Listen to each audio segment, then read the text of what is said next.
बहुत धन्यवाद एलेक्स। शुभ संध्या सभी को। महिलाओं और सज्जनों, पिछले हफ्ता हमारे लिए बहुत चौंकाने वाला रहा।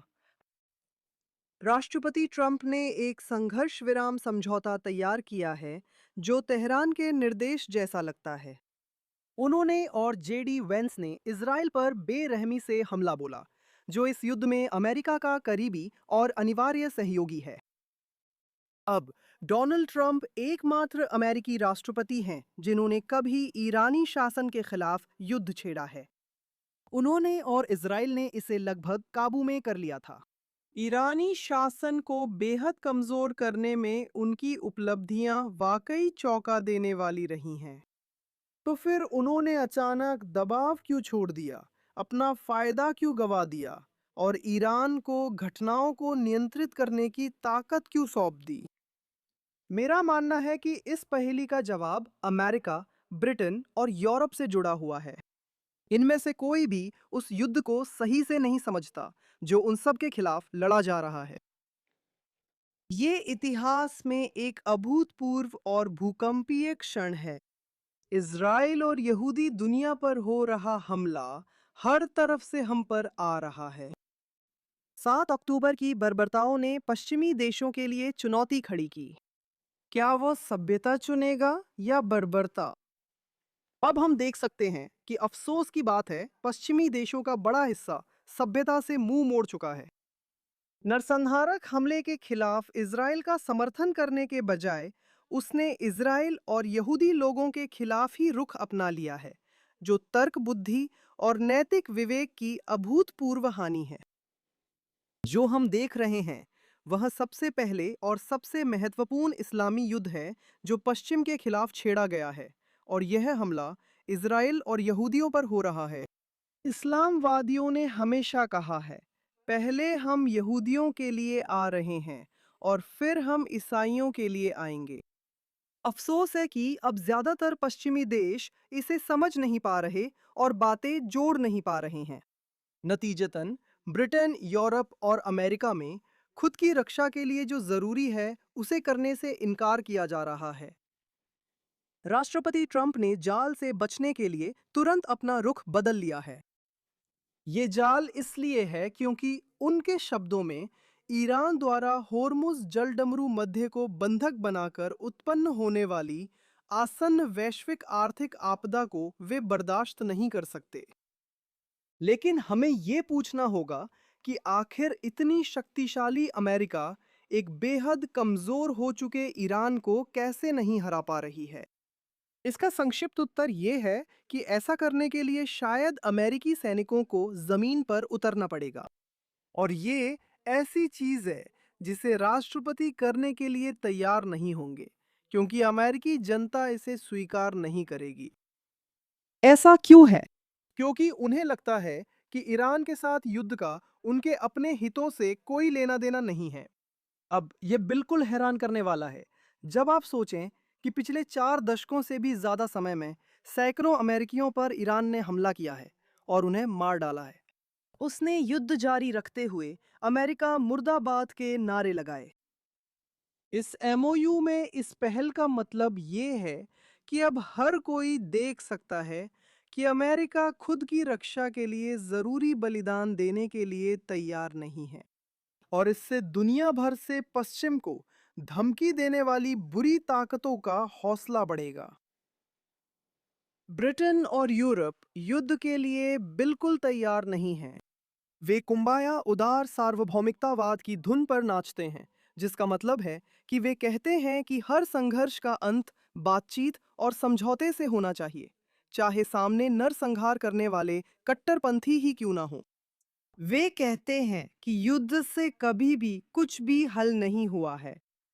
आश्चर्य होता है वे क्या सोचते हैं कि 1939 से 1945 के बीच क्या हो रहा था। मानवता के भाईचारे में उनकी आस्था का मतलब है कि उन्होंने अपने देश में बहुसांस्कृतिकता और बड़े पैमाने पर आव्रजन को अपनाया है। उन्होंने खुद से कहा है कि अपनी ऐतिहासिक संस्कृति को किसी और की संस्कृति से ऊपर रखना नस्लवादी है, क्योंकि पश्चिम की उत्पत्ति उपनिवेशवाद और श्वेतता के मूल पापों में हुई थी। इसलिए उन्होंने लाखों मुस्लिम प्रवासियों को अपने देश में आने दिया और अब उनके समाज इस्लामीकरण की ओर बढ़ रहे हैं। अब साफ साफ कहें, ब्रिटेन और यूरोप में बहुत सारे मुस्लिम किसी के लिए भी कोई खतरा नहीं है। वे ब्रिटिश और यूरोपीय नागरिकों की तरह रहना चाहते हैं और पश्चिमी समाज के लाभों का आनंद लेना चाहते हैं। लेकिन उनमें से बहुत बड़ी संख्या ऐसा नहीं करना चाहती। वे वाकई एक खतरा पैदा करते हैं, चाहे वो आतंकवाद के जरिए हो या संस्कृति को इस्लामीकरण करने के उनके एजेंडे के जरिए। पश्चिमी देशों के राजनीतिक और सांस्कृतिक अभिजात वर्ग यह मानने को तैयार नहीं है और जो इस खतरे की चेतावनी देता है उसे इस्लामोफोबिक, नस्लवादी या फासीवादी कहकर निंदा करते हैं। ब्रिटेन में इसका नतीजा यह हुआ कि कुख्यात, मुख्यतः मुस्लिम बलात्कार और यौन शोषण करने वाले गिरोहों से निपटने से इनकार कर दिया गया, जैसा आपने पढ़ा होगा। मस्जिदों में पश्चिम और यहूदियों के खिलाफ घातक नफरत भड़काने वाले जिहादी उपदेशकों के प्रति जानबूझकर आंखें मूंद ली जाती हैं। और सांप्रदायिक इस्लामी गाजा प्रथम राजनीति का उभार, जिसमें ब्रिटेन के और भी ज्यादा राजनेता घबराहट में उन मुसलमानों की बात मानते जा रहे हैं जो ब्रिटेन को इस्लाम के अनुसार ढालने के लिए दृढ़ हैं। इन सबका और भी बहुत कुछ का नतीजा ये है कि ब्रिटेन और यूरोप के कुछ हिस्से ठीक उसी मेंढक की तरह हैं जिसे धीरे धीरे बर्तन में उबाला जा रहा है। मुझे डर है कि अमेरिका के कुछ हिस्से, जैसे न्यूयॉर्क, भी वैसा ही करने के संकेत दे रहे हैं। अब 7 अक्टूबर के बाद से उत्साहित इस्लामवादी जो ईरानी शासन की तरह मानते हैं कि अब इजराइल और पश्चिम की अंतिम हार निकट है, प्रवासी यहूदियों पर हमले का नेतृत्व कर रहे हैं। लेकिन उन्हें कई गैर मुसलमानों का भी समर्थन मिला है। सबसे चौंकाने वाली बात सिर्फ ये नहीं कि प्रदर्शनों में यहूदियों की हत्या और इजराइल के विनाश के नारे लग रहे हैं, यह है कि यहूदियों पर मौखिक और शारीरिक हमले दोगुने हो गए हैं। भले ही यहूदी लोगों पर ब्रिटेन और अन्य पश्चिमी देशों में बेरहमी से हमला किया गया हो या उनकी हत्या कर दी गई हो, जो हम देख रहे हैं वो है कि यहूदियों के खिलाफ हिंसा लोगों की खून की प्यास और बढ़ा देती है। कोई भी यहूदियों के उत्पीड़न के बारे में सुनना नहीं चाहता। कोई यहूदी विरोध के बारे में सुनना नहीं चाहता और यहूदियों की सुरक्षा के सभी उपाय अब खत्म हो गए हैं। पश्चिमी देशों में सिर्फ इजराइल को ही नहीं, बल्कि यहूदियों को भी अपने दिमाग, अपनी अंतरात्मा और अपनी दुनिया से बाहर निकालने की कोशिश की जा रही है। ये ज़ायोनिज़्म विरोध के रूप में सामने आया है क्योंकि इजराइल के व्यवहार के बारे में हर तरफ फैलाए गए झूठ, जिसे विश्वविद्यालयों, मीडिया और वैश्विक मानवतावादी संस्थानों द्वारा दोहराया गया है, ने ज़ायोनिज़्म को बुरा और इजराइल को शैतानी रूप से राक्षसी के रूप में पेश किया है। और हैरानी की बात है कि इन खून के झूठे आरोपों को खुद अंतरात्मा के रूप में पेश किया गया है। ब्रिटेन में और अब अमेरिका में भी साहस अब यह है कि यहूदी लोगों और इजराइल राज्य का समर्थन किया जाए। तो क्या सब कुछ खत्म हो गया है? बिल्कुल नहीं। सभ्यता के इन दुश्मनों के खिलाफ बहुत कुछ किया जा सकता है, लेकिन तभी जब एक महत्वपूर्ण बात समझी जाए। ये बुरी ताकतें सिर्फ इसलिए मजबूत हैं क्योंकि ब्रिटेन, यूरोप और अमेरिका में इनके शिकार कमजोर हैं।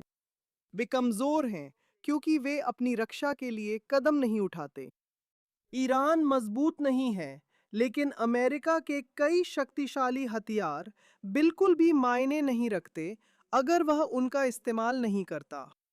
अगर अमेरिका अपने जीवन के तरीके के लिए लड़ने में होने वाले दर्द को सहने के लिए खुद को तैयार नहीं करता, तो ईरान जीत जाएगा।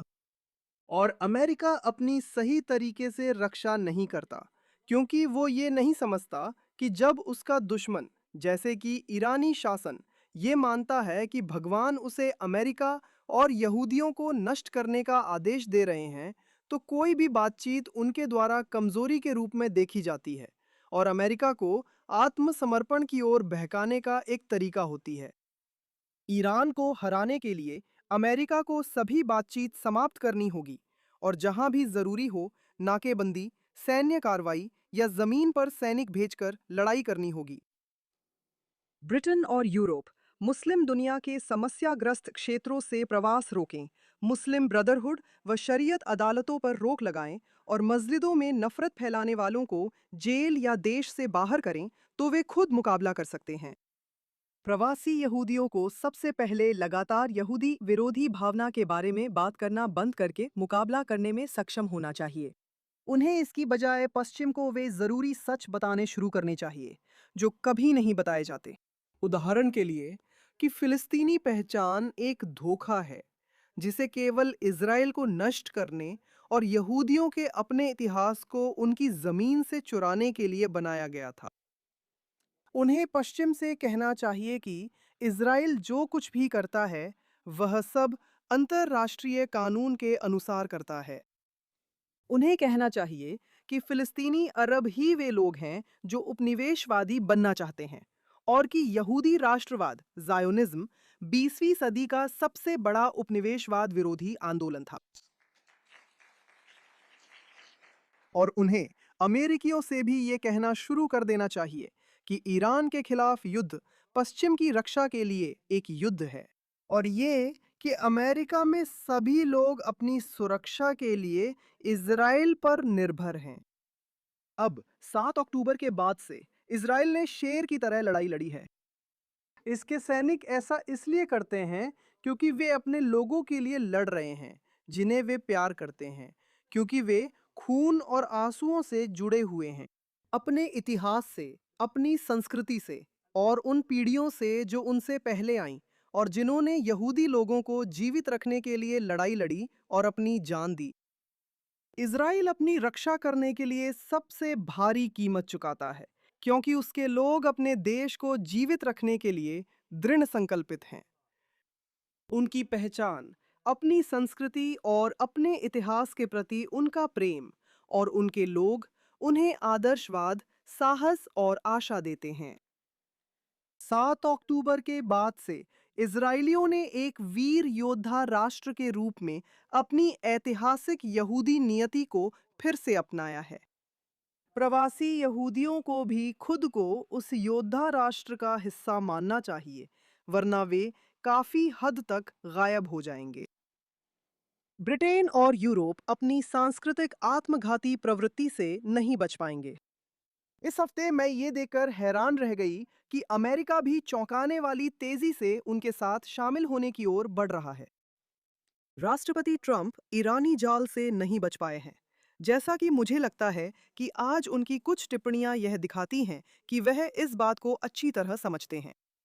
या तो वो ईरानी शासन को हराने के लिए सही तरीके से लड़ते हैं, या फिर अमेरिका खुद सभ्यता की रक्षा करने वाली ताकत के रूप में खत्म हो जाएगा।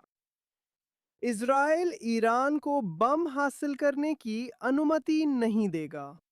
अगर जरूरत पड़ी तो अमेरिका के साथ या उसके बिना इज़राइल अकेले ही ईरान से लड़ेगा। हम यहूदी हम यहूदी मानते हैं, जैसा कि पहले कहा गया था, कि हमारा ऐतिहासिक मिशन है दुनिया के लिए एक प्रकाश बनना। इज़राइल अब अमेरिका, ब्रिटेन और यूरोप को ये दिखाकर वो प्रकाश बन सकता है कि कैसे लड़ना है, लड़ने के लिए क्या चाहिए और इसलिए कैसे जीवित रहना और जीना है। इज़राइल जीवित रहेगा क्योंकि इज़राइल अपनी रक्षा के लिए जो भी करना पड़ेगा करेगा। वह वीर योद्धा राष्ट्र है जो पूरे सभ्य संसार की रक्षा कर रहा है।